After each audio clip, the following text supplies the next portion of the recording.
Thank you. Thanks, Seb. Cheers. Oh, thank you very much. It's good to be back. I'd just like to say thanks, Herb, for inviting me to this amazing, wonderful, innovative shed. I don't know. I guess so. I'm going to start my talk with a question, a dramatic question. Are we in the future yet? You obviously have no opinion on that. That's fine, because I'm going to tell you. I mean, it's difficult to know, isn't it? Don't you think it's difficult to know if you're in the future? It's like, it sort of feels a bit like the future. We've got Apple Watches, we've got drones, we've got, fancy iPads. We've got really good accounting software, apparently, stuff like that. So anyway, I couldn't quite figure out the answer to this question, so I did what I do whenever I get stumped by a philosophical, technical question, which is I refer back to Hollywood films of the 1980s, namely Back to the Future, right? You know, in Back to the Future, he's like, yeah, we're going to go to the future, it'll be brilliant. He might not have exactly said those words, I don't really remember. But he's like, yeah, we'll go to he programs it in, let's go to the future. So, like, if you think about the date that they put in 1985, and if we know if that's now or not, then we'll know whether we're in the future or not, right? So should we do it? Should we have a look? Okay, good. Well, I made a website, makes it a bit easier. It's called areweinthefutureyet.com. And here we are, we've got it here. Oh, yes, we are in the future. Well, that's good. This is an actual screenshot from Back to the Future. You can see there at 3:24, May the 20th, 2015. That's today at 3:24, exactly. I don't just throw this talk together. You know, I've timed this to the very second. No, I'm just kidding, of course. It's actually, I don't know if you remember, but everyone was doing these fake screen grabs a little while ago. Do you remember that? It's like, yeah, we're in the future. So I thought, well, I'll just make a website with JavaScript. Actually, oh, there, update to 3:25 now. You can use this as a clock if you want. You're probably wondering, what on earth has this got to do with anything? It will all become super clear in the future of this of this talk at some point. So what I do is I love doing creative coding, right? So I'm a programmer. Well, I'm an artist, right? I'm an artist who does things just with code. This is how I started learning to program on the Commodore PET. It's pretty exciting times back then, right? Computers back then, if you were a creative person, you didn't have many, or if any, applications really to express your creativity. In fact, there's no nice, shiny start button. There wasn't any apps, really. You couldn't download apps, you know. All you really had was this kind of cursor. They had a bit of attitude, didn't they, in those days? You know, they're saying ready, but to me, that's the computer just going, what? You know, it wouldn't do anything for you, just type stuff, and it would just give you, like, errors all the time. It was really terrifying, right? Anyway, Commodore 64. Any of you remember the Commodore 64? Yeah, the reason I'm talking about the Commodore 64 is because there is a program. Well, I can do something on the Commodore 64 that's pretty special, right? It's quite impressive. I can make, because I'm an artist, I'm a professional artist, right? So I can make generated computer art on the Commodore 64, right? And just like a couple of lines of code. Yeah, I mean, obviously, it's because I'm so experienced and professional. But if only we had a Commodore 64 here, I might be able to demonstrate this. Unfortunately, I didn't bring my Commodore 64, but what I do have is a Commodore 64 emulator. Let's see how that works. It doesn't always work that well. It's from the 80s. Okay, you ready then? Let's do some coding. I'm just going to get comfy. This won't be the only bit of live coding today, I can tell you. Right, okay, so here we are. You ready? Line number 10. Prince. Yeah. I can see some of you have done this before. Perhaps there are some digital artists in the audience. I don't know. Okay, so here's what I do. No, you weren't expecting this, were you? This is professional, right? $. This gives a character, a special graphics character. And to get a random graphics character, I'm going to add RD1 to it, semicolon. I don't know if there's any JavaScript programmers in the audience. Oh, it's too geeky, sorry. Go to 10. Okay, you ready for this? Yeah. Might just let that sink in for a while.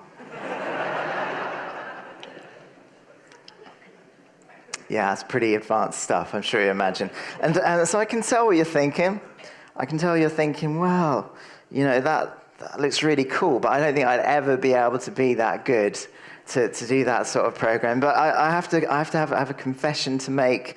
I didn't invent that bit of code at all.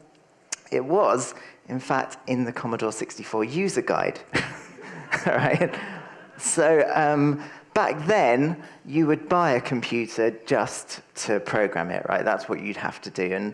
And not only, well, actually, there's a really good book about that piece of code, that example itself. Has anyone heard of that book that's about that?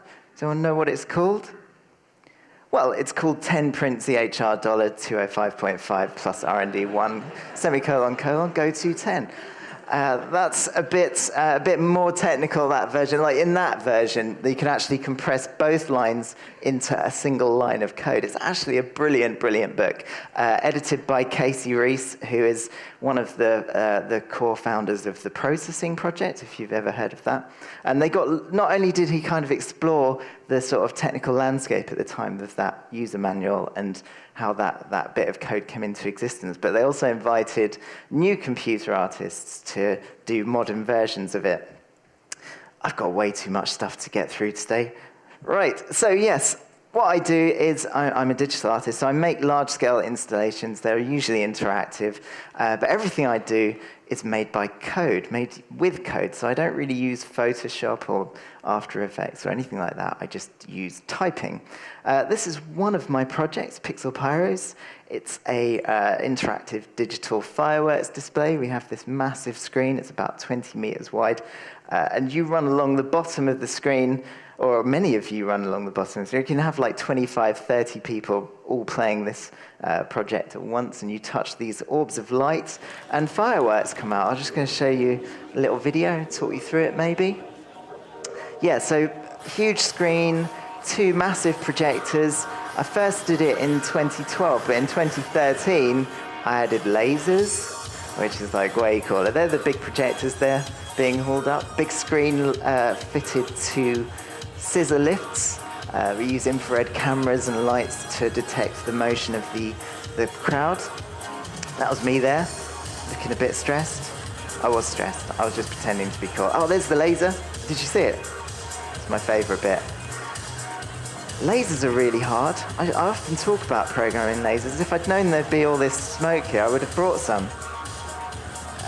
Yeah, so there's about 5 or 6 different scenes. Each one has a different style of firework and a different piece of music. Like this one sort of looks a bit like Tron, and you can see the bright spots. The bright streaks are the laser. So I could use the laser to pick out the really bright spots of light. And as this installation was actually at Game City in Nottingham, so I did what I always do in my projects, which is add games. I made this massive Space Invaders and Asteroids. You'll see it in a minute. If I'd have timed this better, it would have been a bit more professional. Here we are. Yeah, so I made this game. Imagine I said that just now. 25, 30 people all attacking the Space Invaders. This was probably the most popular part of that project, which is a bit gutting because it only took about half a day. The rest of the project was like months of work. And everyone's like, yeah, game, brilliant.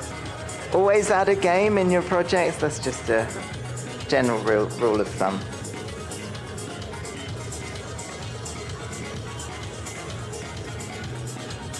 Okay, cool. So how do you go about making something like this just entirely with code?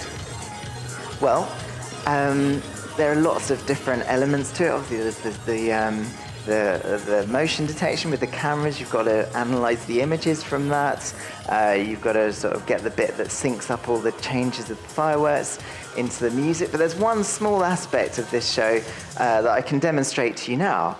With some more live coding, I'm going to make a particle system, right? So this, if you've ever seen me do a talk before, I often do this live coding demo.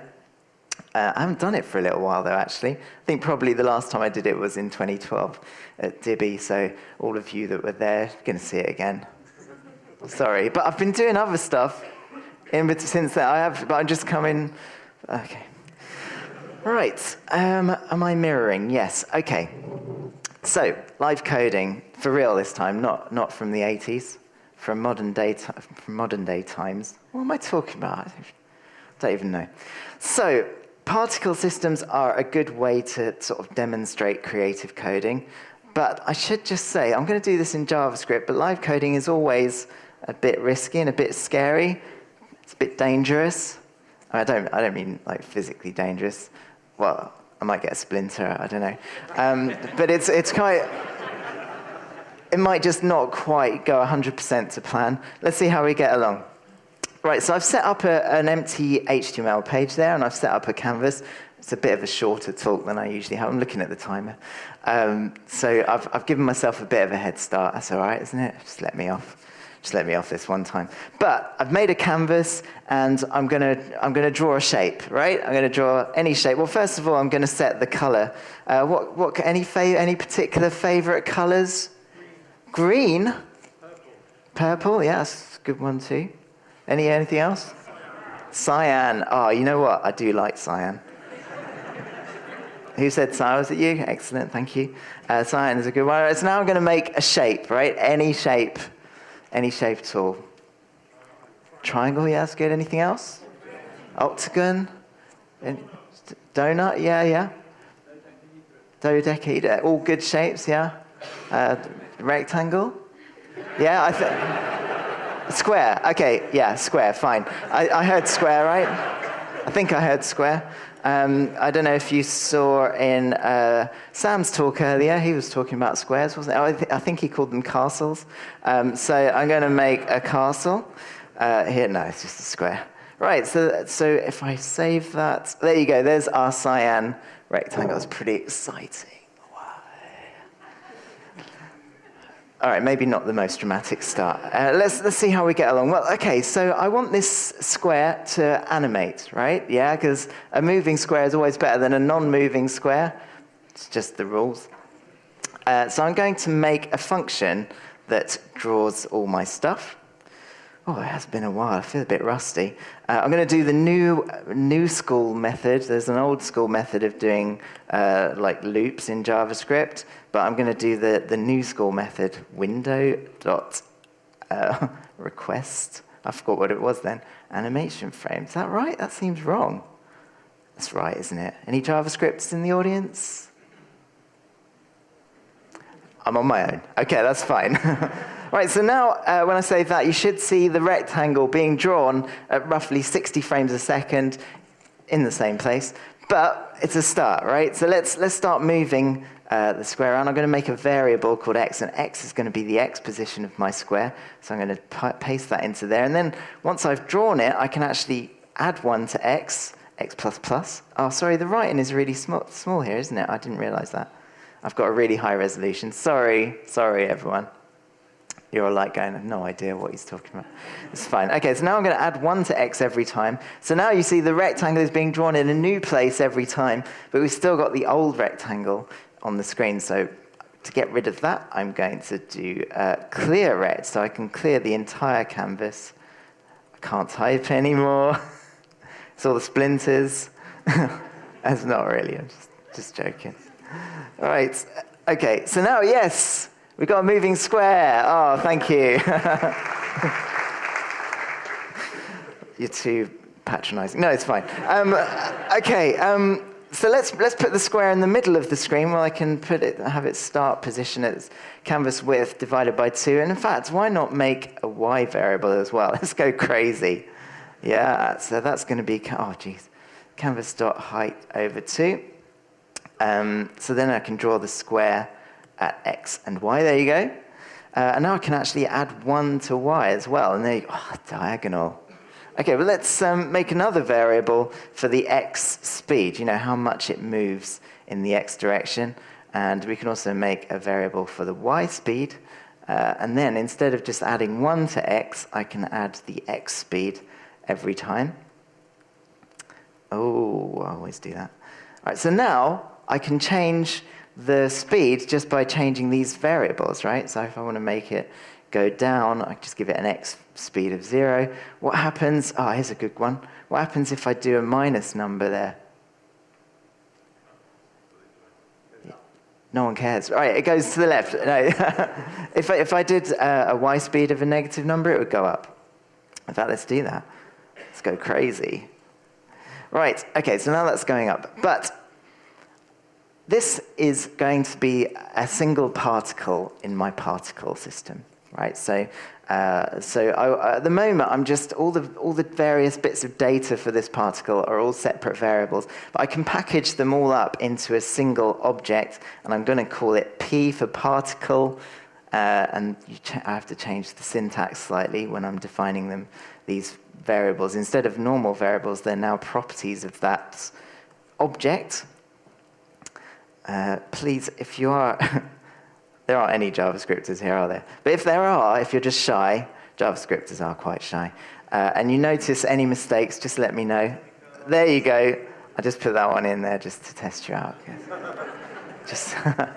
Just to make sure you're really awake. Okay, cool. So now, instead of just x, I need to actually access these properties of the P object. So you do that using dot syntax, and that's p.x, p.y, p.y speed. And now we have nothing. Okay, what have I done wrong? Anyone? There you go.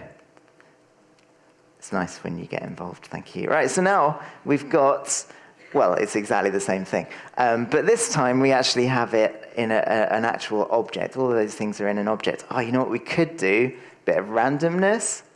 In JavaScript, you can do math.random. It gives you a random number between 0 and 1. If I multiply that by 10 and subtract 5, I get a random number between -5 and +5. I normally explain this a lot better, but I've only got like really short time today. So I'm just going to do it really quickly. That's just some maths.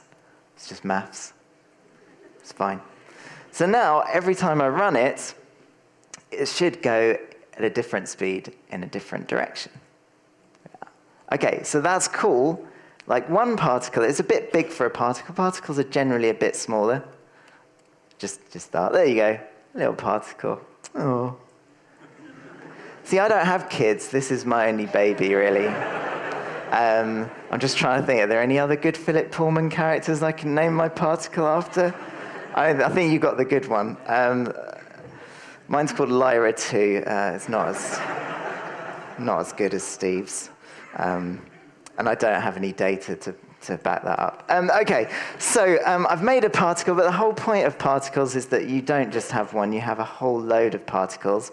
Or if you were an American audience, I would say a whole bunch of particles. That's how they talk. They talk funny. In England, it's a bunch of, bananas, grapes, flowers. In America, you have bunches of anything. Bunch of particles. Totally valid. All right, so I'm going to make a bunch of particles here. Any Americans in the audience today? None that have... You're very shy, aren't you? Very shy. I love Americans. I'm almost fluent. Okay, so now, instead of just making a particle at the beginning, I'm going to... I talk such rubbish. I'm going to make a particle every time around the loop. So I'm going to make a new particle every time, and then I'm going to push that particle onto the end of the particles array, and then, in fact, I need to just move that down there, and then instead of just drawing and updating one particle, I'm going to use a loop to go around all of the particles. Oh, geez. I've been programming in C++ recently, so my JavaScript is terrible. Is and particles dot, it's length in JavaScript, isn't it? Yeah, say all the JavaScript programmers. Thanks, team. Okay, right, cool. So now instead of just drawing and updating one particle, I'm going to update and draw. I'm going to pull out that particle out of the particles array and draw and update every single one. Have I done that okay? Anyone think? Does that look all right? I'm missing an S where? Oh, thank you. That could have been embarrassing. Okay, you ready for this? Let's see look at our particle system. There you go. I know, it's pretty, right? So my one baby isn't as good as Steve's, but maybe if I just have a whole bunch, then it makes up for it. Quantity rather than quality. So why am I showing you this? Well, it's quite cool, this system, because there's not much code there, right? Obviously, I went through it quite quickly. It might have been a bit quick for you to understand if you've never done programming before, but hopefully you get the concepts there. Concepts being that the computer is doing the hard work. If I wanted to manually draw and update 1,000 particles, it would be a lot of work, right? But if I get the computer to do it, then I can just decide what the rules are, and I can experiment with those rules, and that's the fun bit, right? That's why I love what I do, because I can change the starting speed of this particle system, how they're spawned, how often they come out, where they start from. I can change the graphical style of the image that the particle uses, and you can get some pretty cool effects. I've got some here. Here's one that I made earlier. Brilliant. The best particle effects ever, I think. This one, you can see there's a bit more going on here, but ultimately, it's exactly the same code. These particles, they're blended together with an additive blend mode. That's why they sort of glow like that. And they also shimmer. They change their size randomly to kind of look like they're flickering like that. And also, they come out of the mouse. That's okay. Obviously, if you're into that sort of thing. Right, so I wonder, I've got this as well. It's not really relevant, but it's quite cool, so I might just show you it. Look at this. So in this case, we've got similar code. These particles are all objects, like I made the objects before, but in this bit of code, I'm sort of measuring the distance from every particle to every other particle, right? So if they're overlapping, then I just exert a bit of a force to make those particles fall away. And you can see when those particles are overlapping, because I've changed the color to red. But you can get some quite convincing physics just with this simple code. All right, I better get back to my actual presentation. Yes, we're still in the still in the future. I think that actually is quite soon. The actual date, I think, was 2015. I think it was, does anyone know? I think it's October, yeah, I think so. We're getting there, aren't we? We're nearly in the future. Right, I wonder what's next in my talk. Oh, a couple more projects, that's good. Oh, yeah, I've got another demo as well. Brilliant. I'm running out of time. I always run out of time. Because I just talk such rubbish and I fill up all my time. So particles, right. Here's another one of my projects, Laser Arcade. I told you I spent ages figuring out how to work with lasers. So now all my projects have lasers. This is a game where you play, like it's a shootout gallery, right? It's I've forgotten the name of Tin Can Alley. What do they call those shooting galleries? But with real Nerf gun bullets and laser targets. I mean, that's pretty cool. Any project with a laser is good. My other project, laser light synths. Sam was talking obviously about music earlier, and I love all that stuff. I was a musician myself, so I made some musical instruments, and just like Sam's live coding, he used a minor pentatonic scale, and that's what I use in these. It's really impossible to sound rubbish if you use a minor pentatonic scale. It's brilliant. So these musical instruments, these light synths covered in super bright LEDs, are designed so that anyone can play them, right? So that's the point of it. Like even a little girl, she was so good. She did a bass solo, and I absolutely loved it. So, and of course, I added lasers as well. I don't have time to show you this video. I'll put some links. Oh, there she is. Look. Oh, so good, so good. All right, okay. Moving on, because I have 6 minutes. Oh, I had this chance to do an opening at Smashing Conference. So again, I used some lasers. Like with Herb, like with most conferences, including this one, you get a video at the beginning. It's nice, and there's some animation. That's what we did. But sort of halfway through this video, we thought, wouldn't it be cool to break out of the screen and go into this big, beautiful dome in Oxford Town Hall? Here it comes. Wow. There you go. That's the great thing about lasers. You can just fill an entire building with like light. Oh, and also there's a pipe organ there, right? I only saw that like the week before, and I thought, well, I literally have no choice at all except to turn the pipe organ into a graphic equalizer. I don't even feel that's an option. That's not my creative idea. You just see the pipe organ and you've got a laser, and it's sort of like, it's obvious, right? You'd do it. So do you remember I said always add a game to a project?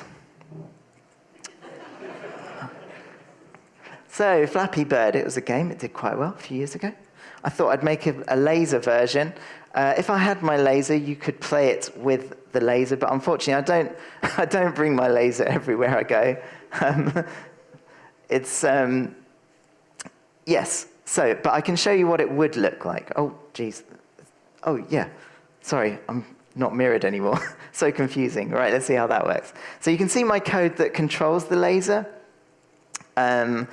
And that's the sort of layout of the dome of where the laser went. Let's see if I can do this. Right, so the idea with my laser Clappy Bird, you might notice that I haven't said Flappy Bird. I've said Clappy Bird. It's like a pun or something. And you might wonder, well, why is it Clappy Bird? Well, the reason it's Clappy Bird is because unlike Flappy Bird, where you tap the screen, with Clappy Bird, you clap your hands. Right, so it's like audience-controlled Flappy Bird, because like the louder your applause is, like the higher the bird goes. Yeah? All right, it's okay. I can tell you're up for this.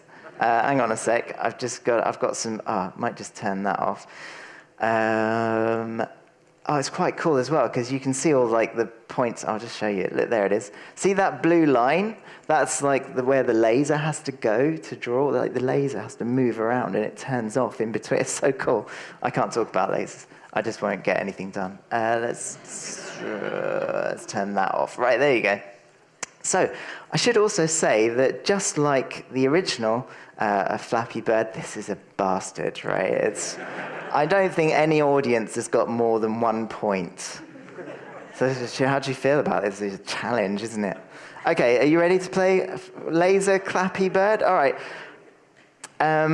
Just try and keep the level quite even, right? And I might try and adjust the sensitivity as well, because it's very difficult to... Let's just see how it goes, shall we? Yeah, you ready? 3, 2, 1, go!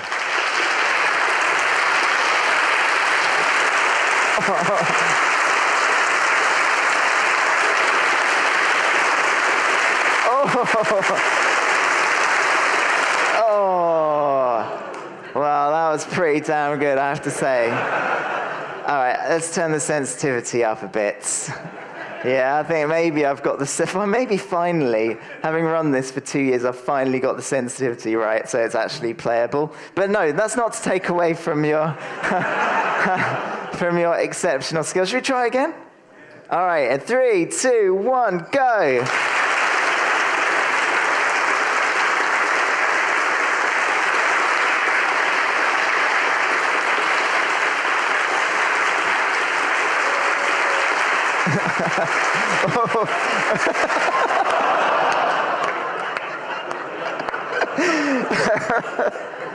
Oh, that was brilliant. Okay, cool. I don't know how I'm going to follow that, really. Doesn't look like I'm going to be able to at all, because my keynote's broken. All right, let's see what happens. That was cool, isn't it, you guys? You're the best conference goers ever.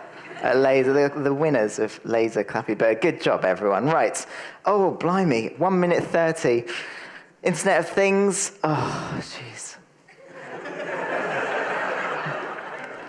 I didn't mean it because I'm bored of Internet of Things. I meant it because I've got literally 1 minute and I've got too much to talk about, and I've got a load of advice to give as well, like a professional would. Internet of Things, I'm just going to say one thing about it, is that it's all very new and no one really knows what it's for yet, except maybe the chap this morning, was it Mark, who did a brilliant talk, and he actually had useful things to do with the Internet of Things, which I thought was cool. But when things are so new and experimental, it's great fun to just mess around with, right? And as Ken said, a lot of these inventions, useful inventions, are accidental. So I like to just mess around with stuff. Oh, but I should say I've changed the name, Internet of Things. It's not called that anymore. It's called Stuff That Talks to the Interwebs. And just like internet and IoT, it has a catchy little abbreviation, STTTTI. Okay, so it's not IoT anymore. I've got this new, or ST4i. Let's call it ST4i. And I've got this workshop together with like a ton of gear. So it's just a chance to come along for 2 days and connect hardware to the internet. And it's really good fun. That's all I want to say about that. Because now it comes to the sensible part of my talk. But it's all been sensible, Seb. Advice. You know, I've been doing professional speaking for quite a few years now. You can probably tell. But there was one thing I'd see like professional speakers do, like they'd always have like sensible things to say and like help for things, you know, useful stuff. I thought I'd give it a try. What do you think? Try it. Advice number 1, learn new stuff. It's really cool learning new stuff. It's really cool. It's new stuff. It's really fun. It's brilliant. I love learning new stuff. I always say I love learning new stuff. I say that all the time, all my conferences. Oh, I love it so much. Actually, it was at a conference a couple of years ago, and I was a bit like that, right, just saying it over and over again. Oh, I love it. It's brilliant. And this little voice in my head was like, you liar. You don't lie. And I'm like, what are you talking about? I really do love learning it. I don't. Learning new stuff is horrible, right? You all know this. Why is it? You feel like a noob? Noob. What a horrible word, noob. That's what you are if you're learning new stuff. It's really hard. And everyone on the internet is like, noob. So I'm just trying to learn new stuff. It's really hard. So but after a while, I realized that although I hate learning new stuff, well, there you go. I hate learning new stuff. But what I actually love is having learned new stuff. Yeah, that's the good bit then when you actually get to finish. Advice number 2, finish your projects. Who started a personal project here? Let's have a look. Who started one? Right, keep your hand up if you finished it. Oh. Why is it so hard to finish your projects? Well, because your projects usually have, you're very enthusiastic about them at the beginning. They're usually very ambitious. If you've got a job there in your spare time, you don't have enough time. I don't have enough time. And also, the last 10% of a project takes 90% of the time. So you think you're 90% of the way through, but really you've got another 90% of the way through. That's maths. It's totally valid. And my final piece of inspiring advice to leave you with is there is always someone better than you.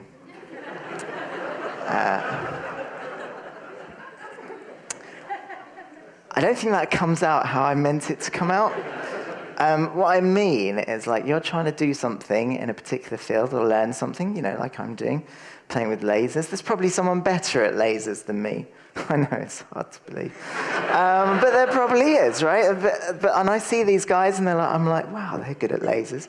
And it makes me feel a bit sad, right? But then I have to remind myself that I'm the only one doing Flappy Bird with lasers, and then I realize my own unique beauty and originality. And then it's like, yeah, I can do that. I can just be me.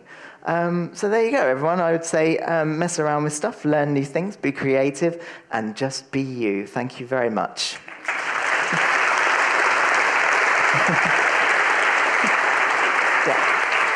Thank you. Thanks, Ted. I just a really quick question about some of the projects, the sort of large-scale projects that you do. So, yeah, they're really hard. Yeah, they look. Was that the question? They look hard. They look unbelievable and amazing. How did you get this awesome? Oh, well, no, that's you know, not really the question. Seriously, I quite like the assumption in that question, but yeah, I'm not sure it's true. Okay, awesome. So I mean, with those sort of things, like doing anything outdoors is just actually difficult, right? Yeah. There's a lot of challenges that you get, but I actually really just love taking computers outside, right, and into these big, massive spaces. And it's just something that it's actually happened gradually over a few years. So I got a big projector and projected onto a building and tried that out. And then, well, you know, I started doing more big interactive. So it's sort of gradual, you know. So it's not like I just woke up one day and thought, oh, you know what would be good? Like a massive laser and a 20-meter wide screen. You know, it wasn't really like that. It was gradual. Build up. But yeah, I do love outdoor events, but they're just fraught with practical difficulties, but that adds an extra layer of magic to it, right? How long do they take to produce? Well, Pixel Pyros, to give you an idea, I spent about 3 months on it in 2012 to do the first version. Okay. And then in 2013, we set up a lot of dates and a tour, so we had to sort of reprogram it to be better, right? Okay. And I say we, I was the main programmer on it, but I worked with another programmer, got a production manager, a few other people involved, a whole crew of people, and technical suppliers as well for all the projectors and the lasers. Okay. But yeah, so I had to rewrite it the next year to be a bit better. That was another 3 to 6 months probably of work. Okay. And actually just the amount of work in producing that, getting the funding, finding places to go, health and safety reports. We've got a booklet just like that, just for the laser. How do you get stuff like this financed? That's a good question. If you don't mind me asking. No, not at all. So Pixel Pyros, I got a smallish grant from the Arts Council. And then it was actually someone from the Arts Council that said, you should take this on tour. So I applied for a larger grant the next year. Laser Light Synths was funded by Brighton Digital Festival. In fact, both of those projects started at the Brighton Digital Festival, so I got good support from them too. Nice. So various places, wherever I can find it, scrape it together. Yeah. We're going to have to give you more time next time. Oh, yeah, I was already a bit longer than everyone else. It was really hard to squeeze it all in, but more time would be nice. Yeah. I mean, I'm sure I could bore you on should I just keep going? I've got this brilliant live coding. Thank you very much. You're very welcome. Thank you.